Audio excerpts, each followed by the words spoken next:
Yeah, put this one in the category of films I only need to see once, Chief.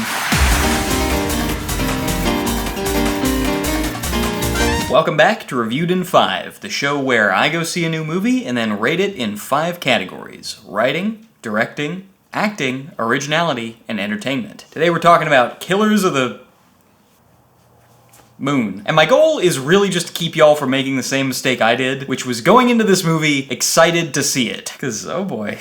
It's not that it's bad, it's very good, but that is just not the vibe. At all. The story of the Osage Nation is the same story as all Native American tribes, but with a twist. Forced off their ancestral lands by the US government onto some shitty reservation in Oklahoma, but what nobody knew at the time was that this particular shitty reservation had oil. So the Osage are now the richest people in the world, with everything capitalism has to offer at their fingertips. So of course they lived happily ever after. You fools, you forgot that you live in America, and you have oil. Anyway, enter these fuckers. Martin Scorsese's 2 favorite Caucasians are here, and they have decided that they're gonna get a piece of that Native American oil money by any means necessary.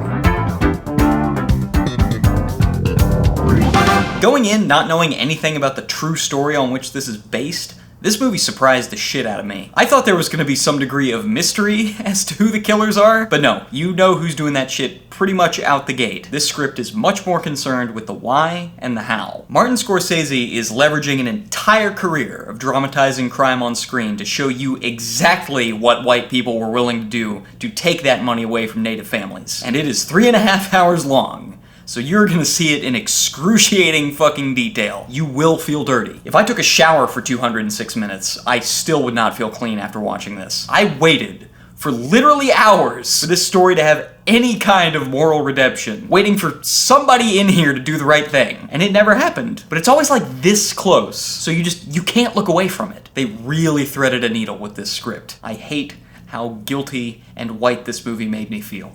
5 out of 5. Shh. Do you hear that? That's the sound of a subscribe button. Not being clicked! Come on, y'all! I'm not gonna stop seeing movies! Click that damn button. Okay, look. At risk of joining the Film Bros circle jerk, we're talking about Martin Scorsese here. You know this man is not gonna pull any punches when it comes to criminal activity! The imagery in this movie is so striking and disturbing, like unbroken wide shots of innocent women getting shot dead in broad daylight. That's how the movie starts. But even scenes that aren't flashy on the page, like strictly dialogue stuff, the way they're blocked, the way they're lit, the dramatic heft is like a fucking elephant sitting on your chest. You can't breathe when you watch this shit. Some of the cuts I would describe as startling. There's no jump scares or anything, it's just like, I'm looking at that now. But he also uses that same visual language to connect you intimately to the Osage people. And honestly, I think it's the Native American imagery and not the bloody crime stuff that's gonna stick with me. Especially this one shot with an owl. I really don't even know why. It was just deeply unsettling to me. 5 out of 5. So if you've seen the trailer, you've probably seen that quote advertising this as the best performance of Leonardo DiCaprio's career. I'm not gonna weigh in on that, but I do think it's the bravest performance of his career, because his character is horrible. The trailers will not adequately prepare you for how much of a rat bastard this man is. In literally any other movie, this is like the slimy side character where you cheer when he gets killed. Think Cypher in The Matrix, or Burke in Aliens. But not only that, he's also low-key kind of an idiot, easily influenced, very submissive, apparently breedable, absolutely getting pegged by Lily Gladstone, who, by the way, everything you've heard about her, yeah, this movie's high profile enough that when it comes Oscar time, I would not be surprised if she goes all the way with this. You love to see Robert De Niro in his second straight 3.5 hour Martin Scorsese movie. And I really liked The Irishman, but it's good to see him in a role that's actually suitable for an 80-year-old man. He's one of probably 2 people in this movie who seems like he might occasionally be having a little bit of fun. And the other one is Brendan Fraser. He is in the movie for 2 scenes. He steals both. Country singers are definitely eating here as well. We got Sturgill Simpson and Jason Isbell. I was like, where have I seen that dude before? Oh yeah, album covers. And apparently Jack White is in this?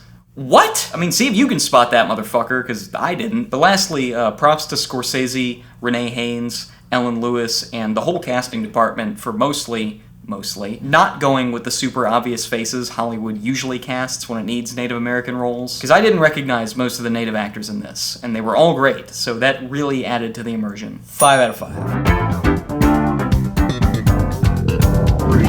I feel like I hear a lot about how Hollywood doesn't take risks anymore, but in a lot of ways, this is a risky movie. In some parallel universe, there is definitely a safer version of this out there, which is told only from the perspective of the Native American victims, and their struggle to figure out who the killers are and overcome this hardship. Basically the way African American stories tend to be portrayed. Basically what I thought this movie was gonna be. But this is told primarily from the perspective of the perpetrators. It's like if the protagonist of Till wasn't his mother, but the white woman who initially accused him. That is risky and feels very different from other movies that deal with this kind of subject matter. But don't get me wrong, that is not to say anybody's getting let off the hook here. I mean, his movies never let criminals off the hook, but this one especially makes sure you know that these guys right here, these guys are fucking evil. And when some of them clearly have misgivings but choose to go through with it anyway, that is when the movie makes you feel the dirtiest. 4 out of 5.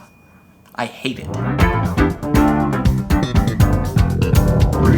Alright. Elephant in the room. Is the movie worth the runtime? I think some people may say no. It might get some contrarians going, was it really necessary to show every detail and minor character of this plot? Maybe not, but like, I think that's also the point. I truly believe that this movie is designed to punish you. And if that is the case, I mean, torture my cock, Marty.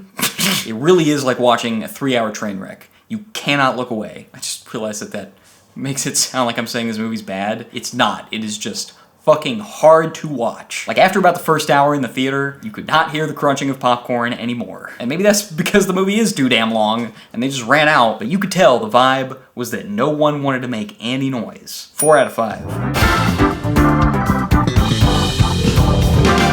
We're getting some good movies on this channel. I think that's the trick. Just only go see the movies that look good. And they'll probably be good. Yeah, this is the final score, by the way. Yeah, 5 plus 5 plus 5.